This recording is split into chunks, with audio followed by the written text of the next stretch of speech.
अस्सलामुअलैकुम। आज मैं आपको इसबगोल के बारे में बताऊंगा, इसके क्या क्या फ़ायदे हैं, इसकी कितनी इकसाम है। आज की इस वीडियो में हम डिटेल से बात करेंगे। आज की इस वीडियो को आखिर तक देखिएगा, बहुत ही फ़ायदेमंद वीडियो है। तो वीडियो में आगे बढ़ने से पहले आपसे रिक्वेस्ट है कि आप चैनल को सब्सक्राइब करें और बेल के नोटिफिकेशन को ज़रूर दबाएँ। सबसे पहले हम जानते हैं कि छिलका इसबगोल की कितनी इकसाम है। इसकी टोटल 5 इकसाम है और इसमें जो अच्छी इकसाम है वो आपको बता दूं, दीपक का छिलका है और इसके अलावा नीलम का छिलका है और इंडिया का छिलका है। अब जो दीपक का छिलका है ये आता है तीसरे नंबर पे आता है, नीलम का जो है वो आता है पहले नंबर पे और जो इंडिया का है वो दूसरे नंबर पे आता है। तो अब बाकी दो जो छिलके हैं वो हम रोज़मर्रा की ज़िंदगी में आम तौर पर दुकानों से ख़रीदते रहते हैं। वो कौन से, वो मैं आपको बता दूं।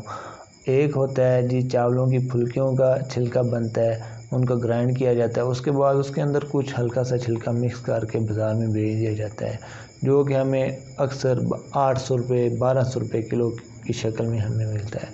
और उसके अलावा जो दूसरा छिलका है वो है जी, इसके अंदर सूजी मिक्स की जाती है। अगर हम अपने एक हाथ के ऊपर छिलका डालेंगे तो उसको दूसरे हाथ के ऊपर डालेंगे तो हल्की सी सूजी हमारे एक हाथ के ऊपर रह जाएगी। तो ये दूसरे छिलके की बजाय इसका भी रेट तकरीबन यही है। अब जो नीलम है, दीपक है और इसके अलावा इंडिया का जो छिलका है, इनके रेट्स जो हैं ये 1600 से स्टार्ट होते हैं। 1600 रुपये होगा ये दीपक का छिलका होगा और इंडिया का जो छिलका होगा ये 1800 होगा। और जो नीलम है ये सबसे टॉप क्वालिटी है, ये कम से कम 2200 या 2400 रुपये किलो मिलता है। तो अब सवाल ये पैदा होता है कि पैकिंग वाला छिलका सही है या नहीं सही है। पैकिंग वाला छिलका सही है, उसके अंदर दीपक या इंडिया का छिलका डाला जाता है और ये अब मैंने आपको बताया कि ये छिलके अच्छी क्वालिटी में मिलते हैं, तो आप ये बाय कर सकते हैं। अगर आप चाहते हो कि खुला छिलका हमने लेना है तो आप ये करें कि आप अंसार स्टोर से बाय करें, ना कि किसी करियाना स्टोर से बाय करें। आप उन्हें जाके कि आप हमें अच्छी क्वालिटी का छिलका दें, इस दीपक का दे दें, इंडिया का दे दें। नीलम बहुत कम दुकानों पे ऊपर मुयसर होता है, तो आप ये दो क्वालिटीज़ जो हैं आप ले सकते हैं। अब मैं आपको इसके फ़ायदे के बारे में बताता हूँ डिटेल्स के साथ। आप अगर इसका इस्तेमाल कर रहे हैं तो अगर आपको पेचेस हैं, मरोड़ हैं या प्यास की शिद्दत है, इवन के मादा तलीज़ के अंदर कोई ख़राबी आई हुई है या फिर आपको कब्ज़ का प्रॉब्लम है, तो इसके इस्तेमाल से आपका ये प्रॉब्लम दूर हो जाए। लेकिन आगे जो इसके फर्दर फ़ायदे हैं उसके बारे में भी हम जानते हैं। लेकिन इससे पहले मैं आपको एक और चीज़ बता दूं कि अक्सर इसका इस्तेमाल जो ज़्यादातर किया जाता है वो मर्दाना अमराज के अंदर इसका इस्तेमाल किया जाता है। वो किस तरह किया जाता है, वो कुछ इस तरह से किया जाता है, कुछ सफ़ूफ़ात बनते हैं उनके अंदर इसको डाला जाता है। इसकी जो मेन क्वालिटी है, क्योंकि इसका जो मिजाज है वो सरतर है। सरतर होने की बिना पर कुछ सफ़ूफ़ात के अंदर जो है गर्म चीज़ें होती हैं, तो ये उनके मिजाज को मुतल करता है। दूसरा ये है कि जो सफ़ूफ़ात होते हैं वो काबज़ होते हैं।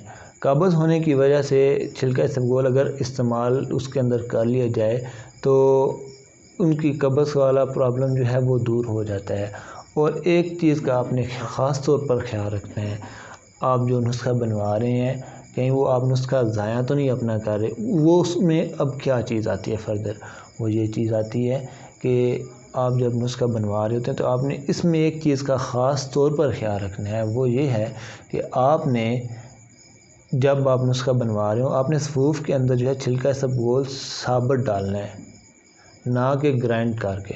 वो डालना किस तरह आपने साबुत, वो मैं आपको बता देता हूँ। आपने बाकी दवाओं का सफ़ूफ़ बनवा लेना है, उसके बाद आप छिलका इसबगोल को बीच में अपने हाथों के साथ शामिल करेंगे, ना कि आप ग्राइंडर के अंदर से डालेंगे। ग्राइंडर के अंदर अगर आप इसे डालेंगे तो ये ज़हर की शक्ल इख्तियार कर जाता है, मान्यूट सा ज़हर बन जाता है। जिसका साइड इफ़ेक्ट ये होता है, सम टाइम तो हमारे जिस्म पे साइड इफ़ेक्ट ये कहा जाता है, लेकिन ज़्यादातर जो अद्वियात की तासीर है उनको डिस्टर्ब कर जाता है। हमारे जिस्म पे भी इसके बुरे असरात मुरतब होते हैं, लेकिन हमें महसूस इतने नहीं होते। अगर ज़्यादा मिकदार में ये ग्राइंडर फिर तो नुकसान बहुत ज़्यादा कर देगा। तो इवन कि अगर आप आम रूटीन में भी छिलका इसबगोल का इस्तेमाल कर रहे हैं तो आपने कोशिश हत्तुल-इम्कान करनी है कि आपने छिलका इसबगोल को ग्राइंड नहीं करना किसी सूरत में।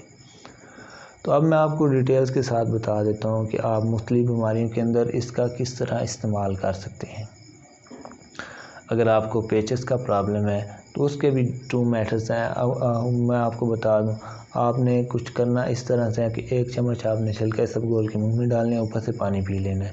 ये अमल आपने दिन में 2 से 3 दफ़ा करना है। दूसरा मेथड ये है कि आपने छिलका इसबगोल 9 माशा लेकर आपने इसे भून लेना है और इसको आपने पानी के साथ ले लेना है। ये दूसरा मेथड है। तो अब खूनी बवासीर की बात करूँगा, क्या इससे वाकई खूनी बवासीर का इलाज किया जा सकता है? जी बिल्कुल, ये चीज़ मुमकिन है, हम इससे खूनी बवासीर का इलाज कर सकते हैं। उसका इस्तेमाल कुछ इस तरह से अगर हम करेंगे, दिन में 2 से 3 दफ़ा हम इसका इस्तेमाल करें तो खूनी बवासीर वाला प्रॉब्लम, हमारा जो खून आ रहा होगा खूनी बवासीर, वो रुक जाएगा इसके इस्तेमाल से। अब क्या इससे नक्सीर का इलाज मुमकिन है? बिल्कुल मुमकिन है इससे नक्सीर का इलाज। आपने करना यह है कि आपने छिलका इसबगोल को ले लेना है और साथ सिरका आपने ले लेना है। इसको आपने पीस कर अपनी पेशानी के ऊपर लेप करना, इंशाल्लाह इससे बहुत जल्द फ़ायदा होगा। अब बात करेंगे कब्ज़ की। कब्ज़ के पॉइंट ऑफ व्यू से छिलका इसबगोल का इस्तेमाल तो हर जगह किया जाता है, हर घर में इस्तेमाल होता है, लेकिन हम कुछ इस तरह से इसका इस्तेमाल कर लें तो हमें बहुत सा फ़ायदा मिल सकता है। दूध के अंदर डालकर हम इसका इस्तेमाल कर सकते हैं, लेकिन दूध में डालने के फ़ौरन बाद हमने इसे यूज़ नहीं करना, कम से कम 5 मिनट पड़ा रहने देना है। इसके अलावा हम दही के अंदर इसे डाल सकते हैं, दही के अंदर भी डाल देना है, तो उसके बाद भी आपने 5 मिनट तक इसे इस्तेमाल नहीं करना। उसकी बड़ी वजह यह है कि ये जितना ज़्यादा फूलता है उतना ज़्यादा ये बेनिफिट देता है। तो आप इसका इस्तेमाल कब्ज़ के पॉइंट ऑफ व्यू से कुछ इस तरह कर सकते हैं। अब बात करूँगा प्यास की शिद्दत या गर्मी के बारे में। उसके लिए आपने ये करना है कि आपने शाम को इसे भिगो देना है पानी के अंदर और सुबह टाइम आप इसे दूध के अंदर मिक्स करके पी लें, तो ये भी बहुत ज़्यादा बेनिफिट इसका मिलेगा। और इसके अलावा एक और चीज़ जो आपको बताने लगा, बहुत ही उम्दा और बेहतरीन चीज़ बताने लगा हूँ प्यास की शिद्दत, गर्मी और मसाना की जलन के पॉइंट ऑफ व्यू से, वो ये है कि आप छिलका इसबगोल ले लें, आप ले लें गोंद कतीरा, आप तुख़्म मलंगा ले लें या फिर तुख़्म रेहान ले लें।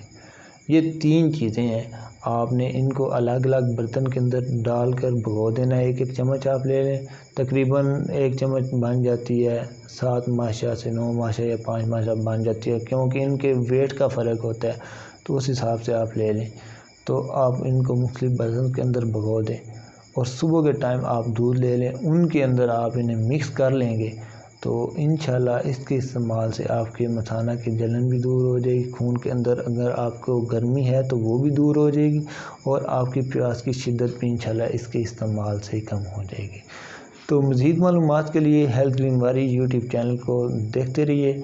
आज की इस वीडियो को लाइक कीजिएगा, चैनल को ज़रूर सब्सक्राइब। नेक्स्ट वीडियो से आपसे मुलाकात होगी इंशाल्लाह। अल्लाह हाफ़िज़।